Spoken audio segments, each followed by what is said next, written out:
తిరుమల తిరుపతి వెంకటేశ్వర సన్నిధిలోని లడ్డూలో ఆవు నెయ్యికి బదులు జంతువుల కొవ్వు నుంచి తీసిన నూనెను వాడారని చెప్పేసి కోట్లాది మంది హిందూ భక్తులు తీవ్ర ఆందోళనకు గురవుతున్నారు. ఒక హిందూ భక్తురాలుగా దీనిపై మీరు ఎలా స్పందిస్తారు? మొట్టమొదటిసారిగా స్వరాజ్ హిందూ టీవీ వారికి నా ధన్యవాదాలు. యాజ్ ఏ హిందూగా నా రియాక్షన్ ఏంటిదంటే, మన ధర్మాలు తెలిసిన వాళ్ళనే మన గుడిలలో మన ఆచారాలలో కంపల్సరీ పెట్టాలి. ఇప్పుడు ఎక్కడ చూసినా కూడా ఏ ధర్మము వాళ్ళ గుడిలలో ఎక్కడా కూడా మన వాళ్ళు లేరు.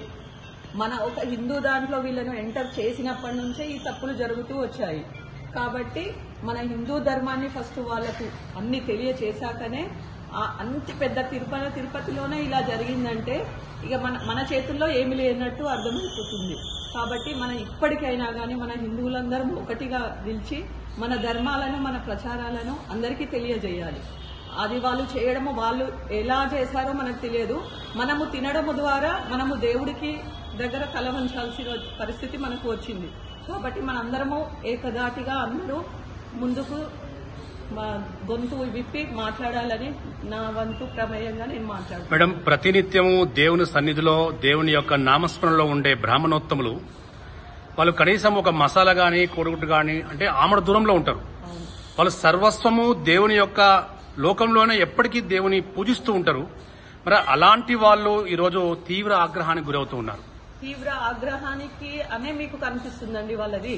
కానీ వాళ్లకు తెలియకుండా వాళ్ళతోని ఇంత పెద్ద అపచారము చేయించారంటే అది మీరు అర్థం చేసుకోండి. వాళ్ళ ఆగ్రహాన్ని కాదు మనము ప్రజల ముందుకు తీసుకెళ్లేది, వాళ్ళ ఆగ్రహం కాదు. మన హిందూ ధర్మం మనము దేవుడికే కాదు వాళ్ళ ఒక బ్రాహ్మణ జాతికి కూడా అన్యాయం చేసిన వాళ్ళమైన అందరం కలిసి ఒక అందులో ఉన్న కార్యకర్తలు నియమించిన ఉద్యోగులే కాదు. ఉద్యోగులు ఎలా జరగారు, ఒకరు ఇద్దరు వాళ్ళు ఉండొచ్చు. కానీ తర్వాత వాళ్ళైతే 90 మంది అయితే మన వాళ్ళు ఉన్నారు.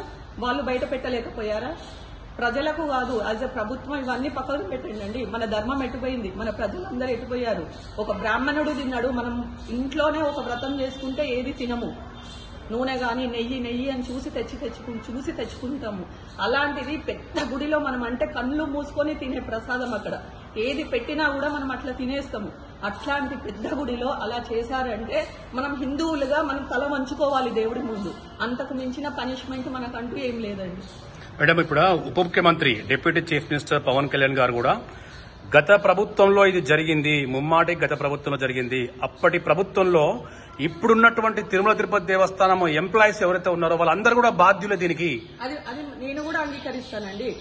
ఒక్కరికి తెలియదు కావచ్చు, ఇద్దరికి తెలియదు కావచ్చు. ఇన్ని 4 ఏళ్ల నుంచి వంటశాలలో జరుగుతుంది, ఎవరికి తెలియకుండా ఉన్నదా?